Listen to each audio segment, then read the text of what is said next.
deixa de ser especificamente. O plano de imunização que tivemos é um plano pífio. É um plano que não entra nos detalhes necessários para um plano de imunização que deve existir no país. E, mais uma vez, assim, sinto-me à vontade, porque no departamento que eu cuidava do Ministério da Saúde encontrava-se a coordenação geral do Programa Nacional de Imunizações. Não tivemos, por exemplo, critérios homogêneos definidos para o Brasil inteiro, de forma que ficou a cargo de cada estado, de cada município, definir seus próprios critérios.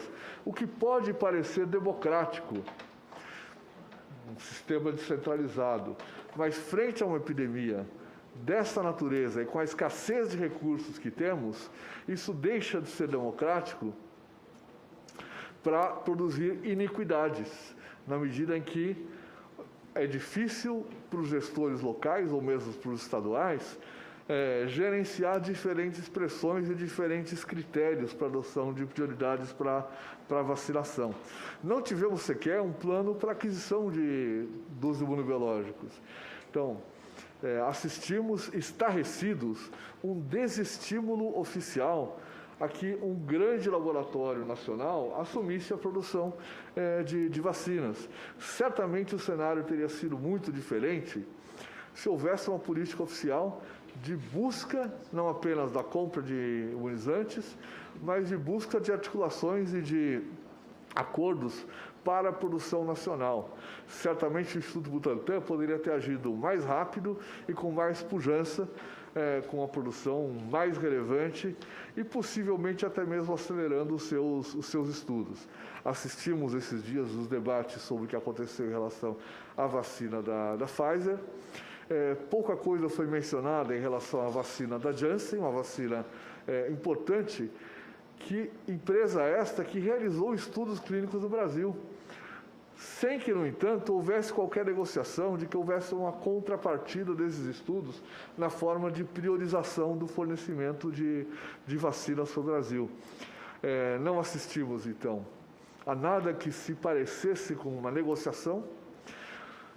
Não vimos a atuação da diplomacia, ao contrário, parece que, pelas informações que são divulgadas, a diplomacia funcionou no sentido inverso, pelo menos no caso das vacinas de países que eram extremamente próximos do Brasil, como os BRICS, particularmente a relação com a China.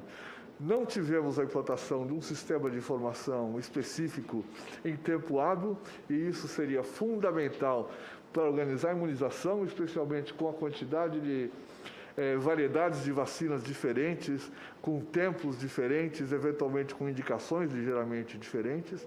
Não tivemos treinamento, isso é uma coisa inédita praticamente no Brasil, a implantação de uma vacina nova, sem o treinamento específico para que isso acontecesse. Não tivemos investimento na atenção básica, que é o ponto do sistema de saúde mais fundamental para a resposta à maior parte das epidemias. Nós temos perdido gente na atenção básica, perdido agentes comunitários de saúde, perdido médicos, apenas nem precisamos lembrar disso, do fim do programa Mais Médicos, perdido enfermeiros, perdido outros profissionais. Então, os profissionais que já estavam sobrecarregados antes desta crise foram insuficientes para qualquer tipo de resposta excepcional.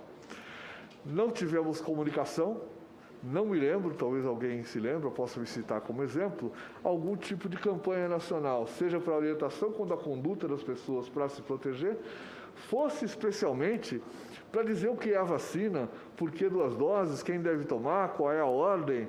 Então, com isso, tivemos um sistema desorganizado que respondeu apenas pelo acúmulo anterior que ele tinha, sem protocolos operacionais, sem formação das pessoas para evitar perdas de vacinas, sem anotação adequada, sem que os profissionais estivessem preparados para orientar as pessoas. Acho que vários aqui receberam vacina. Eu até perguntaria quantos, quando receberam a vacina, foram orientados adequadamente para a data do retorno e para a importância deste retorno para receber a segunda dose. E tampouco para que se evitassem erros. 15 Tivemos segundos. certamente perda de vacina, podemos ter tido troca de vacinas, assistimos a notícias variadas quanto a vacinas administradas de maneira equivocada. Então, tudo isso poderia ter sido evitado, poderíamos estar num outro patamar. Alguns estudiosos, aqui eu vou citar o epidemiologista Pedro Halal, chegaram a estimar o número de mortes que poderiam ter sido evitadas caso algumas dessas coisas, não precisariam nem ter sido todas, algumas dessas coisas tivessem sido realizadas.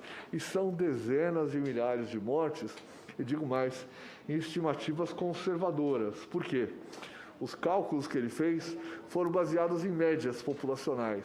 No entanto, nós sabemos que a vacinação obedece a um calendário com prioridades. Então, se esses cálculos tivessem sido feitos com um desenho que olhasse para os grupos etários mais elevados e para as pessoas de risco, certamente o impacto seria ainda maior, porque são justamente aqueles grupos que tendem a ter uma letalidade maior quando afetados pela doença. E, por fim, quero dizer aqui que fico muito impressionado e acompanho a impressão traduzida por um estudo da Faculdade de Saúde Pública que foi reeditado recentemente, sei que foi entregue aqui a esta comissão parlamentar de inquérito da Faculdade de Saúde Pública de São Paulo, em que esta aparência de inexistência do plano talvez revele muito mais, revele a existência de um plano que parou em março de 2020, quando alguns, felizmente poucos, líderes internacionais acreditavam que o melhor caminho para vencer a crise era que a doença se espalhasse rapidamente e quem tivesse que morrer, morreria, e quem sobrevivesse continuaria tocando a economia, como se diz. Morreriam provavelmente os mais frágeis, desonerando a Previdência, desonerando os serviços de saúde, ou seja, do ponto de vista econométrico, poderia ser até um acontecimento positivo.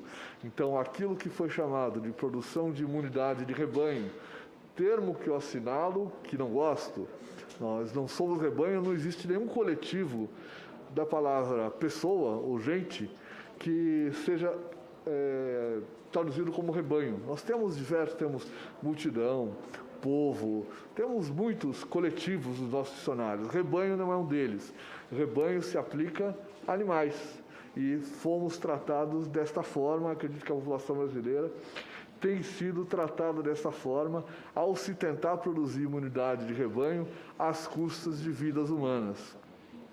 Infelizmente, o governo brasileiro se manteve na posição de produzir imunidade de rebanho, com esta conotação toda, para a nossa população, ao invés de adotar as medidas reconhecidas pela ciência para enfrentar esta crise.